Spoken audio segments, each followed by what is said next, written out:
Hello again. Hello everyone. We had a pretty intense topic and a pretty intense panel discussion on crypto adoption by institutions. Now, from one end of the ecosystem, which is institutions, let's talk about the new age entrepreneurs. Let's talk about the evolving ecosystem. There could be a better guest to talk about than Mr. Saeed Al Darmaki himself, who has not only been in the space for I don't know since the first time blockchain started coming into UAE, but being there, he has added immense value to startups, to the ecosystem. We see Vara coming up today. We see UAE at the forefront of crypto adoption, and I think he has been one of those significant people who have played a very important role and a critical role in taking Dubai and UAE to a place where it is in terms of blockchain and crypto on adoption. Let's hear from him. Saeed, good to have you here with us at the TDeFi Pavilion.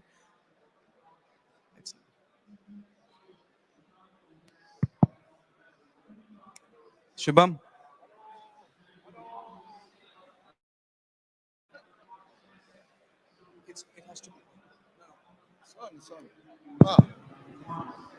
Thank you so much. Really good to be with you today. Very exciting venue. Thank you, Thank you. TDeFi, for hosting us here. We have a booth, and thank you to Cypher Capital for hosting us too. I think there's crypto oasis that have been in the growth of the ecosystem in the UAE, and doing my part. There's also a mention to Dr. Marwan al-Zaraoni, who's been doing a lot of work in Dubai to build the infrastructure here and advise the government on blockchain. And special thanks to the Dubai ruling family and the UAE ruling family for embracing blockchain, or trying to promote blockchain and try to regulate it the right way, and for building an ecosystem here and a trade hub and a travel hub in Dubai, and seeing so many cultures and so many people and so many entrepreneurs set up business in the UAE. It's just been amazing to see, especially in the last few years. And I think what drives me and motivates me is to actually contribute to society and in ecosystem here in the UAE, and making sure the right players and the right companies do come to the UAE, and encouraging them to set up business. So it's great to see the likes of Binance and FTX and OKX and a lot of Kraken and a lot of big names coming from the industry, coming and setting up in the UAE. So I think the pandemic has also been a blessing in disguise for Dubai. The government managed it really, really well. Managing the blockchain strategy, I think they're doing it the right way. They're making the right noises. And it's no surprise that you see so many people, especially entrepreneurs, trying to set up business here. Fantastic. I think you said, you're on the spot. The Dubai government has been really on at the forefront. While the world has been fighting and saying, Dubai is saying, how can we do it?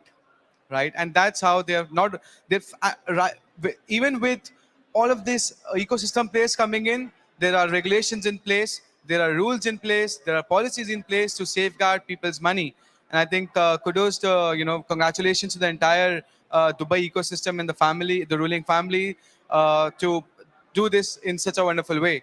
So, Saeed, from you, what has been your journey in crypto, specifically in crypto as an investor? And then, why do you think today UAE stands at the number one position at the forefront of building an ecosystem like this? Yeah, great question. So I started off in this crazy world about 6 years ago when I co-founded a regulated crypto fund. That fund is still running. I'm still a GP and an LP. We have a dedicated team managing the business. And that was my start in the journey of blockchain. And since that time, I've been personally investing my assets into crypto assets. And I've been advising a lot of companies over the years, angel investing in a lot of very early startups. Most of them failed, especially in the ICO days. But really, really well. So, it's a very risky asset class. I used to work in Abu Dhabi Investment Authority, which is one of the world's largest global sovereign wealth funds. And I was in the fixed income and treasury department, which was the lowest risk asset class. And then overnight, jumping into crypto assets, which is the riskiest asset class out there, that was really interesting. And the reaction was very interesting too, because you have the traditional folks who know about the traditional financial system and they have no idea what a decentralized financial system can look like, and they have no idea what cryptocurrencies are.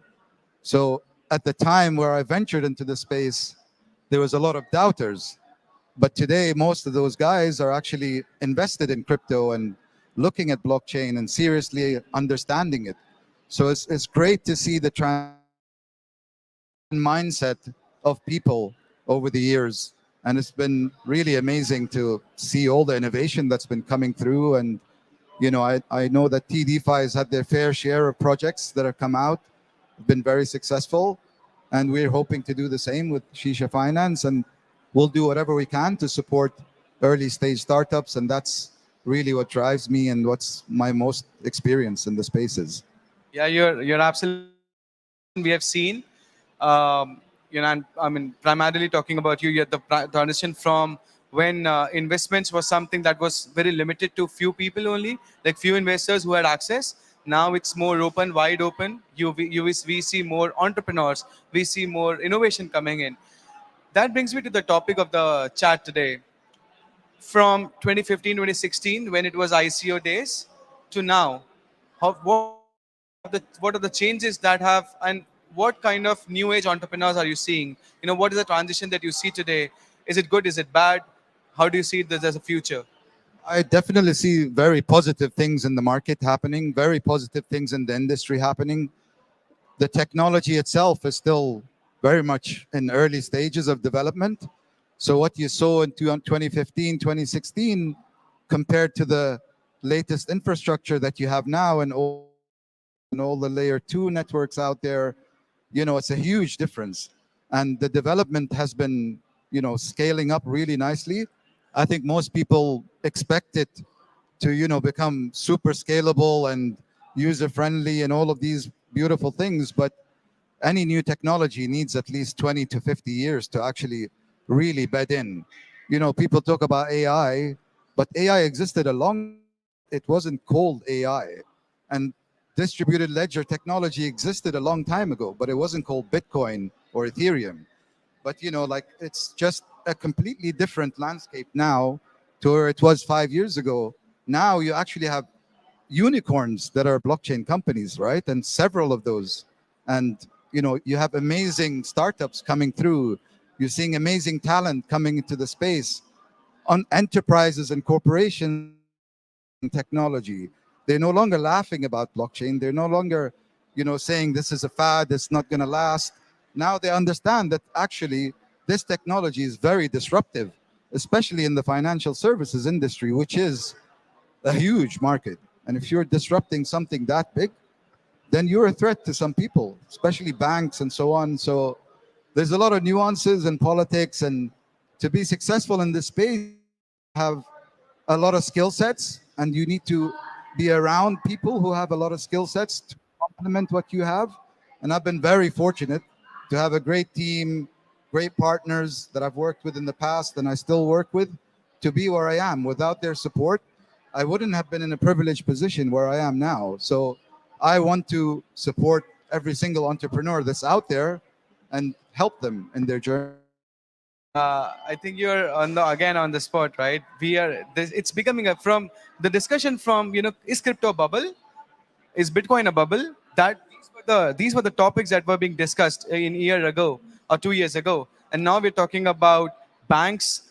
How can you give me access to DeFi? We are losing we are losing it. We are losing the potential. We need something to do. We're seeing separate departments being formed in banks, research departments, hypotheses being formed and being drafted, and these same banks, these same people were talking about, oh, is Bitcoin a bubble? So the discussions have changed. When you go, just when you go walk past this hall and you'll see different topics on the stages. None of those topics would be against crypto. Every topic is now talking about what's happening and how is it going to be, when do you see more people coming in. So that's actually a very valid observation. Saeed, I would like to understand from you. You know, you have been investing a lot. You have been making investments. You have been through Sheesha Finance. You have been incubating, and you have been actively advising these projects as well. Do you think if metaverse is really the trend now, not only the trend, but is actually I was talking to one of the big fours, and they said when they talk to 100 clients of their existing clients about metaverse adoption or metaverse integration, 99 of them say yes, we want to do it. One of them say yes, we want to learn it. None of them says that do we know, do we don't care about it. When we talk about metaverses, we see Unreal Engine coming, and we see startups coming in with a lot of cool graphics, amazing graphics. But do you think that is the key parameter, or do you think adoption or user engagement is a key parameter? Always adoption and user interaction and usage of the actual product or service, whatever it is, that's a true indicator of is this product or service needed in the market or not. So, you can easily see that. But I think the trend right now for metaverse is the governments are starting to adopt metaverse as a use case. It's still very early in terms of the tech itself needs to mature, but actually money is being spent by governments like Dubai and by corporations like Meta, formerly Facebook, and now Meta has launched their blockchain, their own blockchain, which is Move, right? And that's permissionless, I believe. And that goes against the thoughts of most people, which was that, oh, Facebook or Meta is now actually going to create a permission network where they have the rights and so on. But it's interesting to see that they've actually issued a decentralized permissionless network out there. And I'm hearing a lot of really good things about it. So metaverse as a use case is definitely something that's trending. Yes, it's still very early. I think, approach it with caution if you are investing, because it's still not mature enough or developed enough to be actually integrated with VR and AR and hardwares and so on. And all this excitement about the metaverse is mainly towards the gaming side of things, right? But in real use cases, there's still questions to be asked, and there's still a lot of integration things to think about and a lot of technical things to think about before actually being able to scale a metaverse use case and for it to actually make sense commercially as well.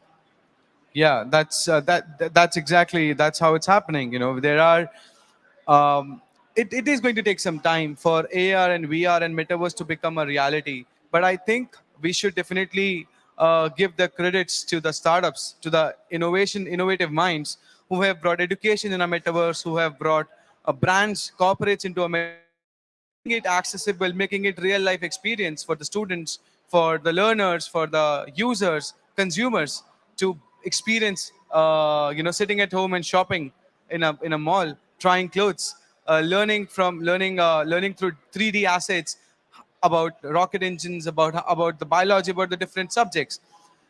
Now, coming towards the conclusion part of it, UAE is very w- wide open in accepting entrepreneurship. What are the top 5 reasons that you think this has been the case?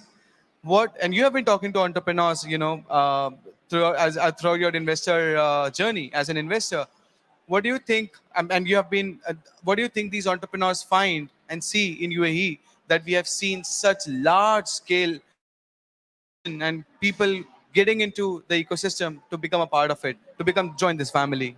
Yeah, I think we touched on a few of the different things, but I think mainly, the infrastructure, the overall infrastructure in the country is very very well developed, very modern. There's security here. You don't kind of look over your shoulder worrying about somebody robbing you, or it's unheard of, right? So it's pretty secure. Regulations are there. The government is embracing it. You have the likes of the DMCC who are kind of opening up a crypto center and issuing distributed ledger technology licenses. I think On the banking side, it can be a challenge, but there are ways that you can kind of do banking offshore and kind of move funds across. I think the ecosystem is and there's big names in the market here now to attract talent in general. But I think also the ease of setting up business and the clarity of setting up business is there. If you approach the right kind of consultancy company or legal firm that's based locally, you can get the right advice on how to set up. And obviously, there is capital here. People have the misconception that all of the capital here is going to be put, investing in risky assets. But the culture here is very much traditional, and most investments happen in the real estate side of things, and then the leftovers go into crypto. So I think just getting that awareness up there and people actually dedicating more of their portfolio towards crypto over time is going to happen as the industry matures, as the risks that are inherent in the market start to reduce. Then you'll still start seeing institutions, governments actually support it really heavily. Yeah, that's exactly, I think, how it's going. And I think we should all thank UAE for bringing us all together here today and talking about cryptos, talking about blockchain, talking about entrepreneurship. Thank you, Saeed, for a wonderful, insightful session. It's always lovely to have you. And I think we with all on behalf of everyone here, I would like to thank you for being a part of this ecosystem and taking this initiative. Being at the forefront while the rest of the world was criticizing it. You believed in the technology, and today we stand here with such a large ecosystem forming. Thank you so much, Saeed. Thank you so much. Thank you for having me.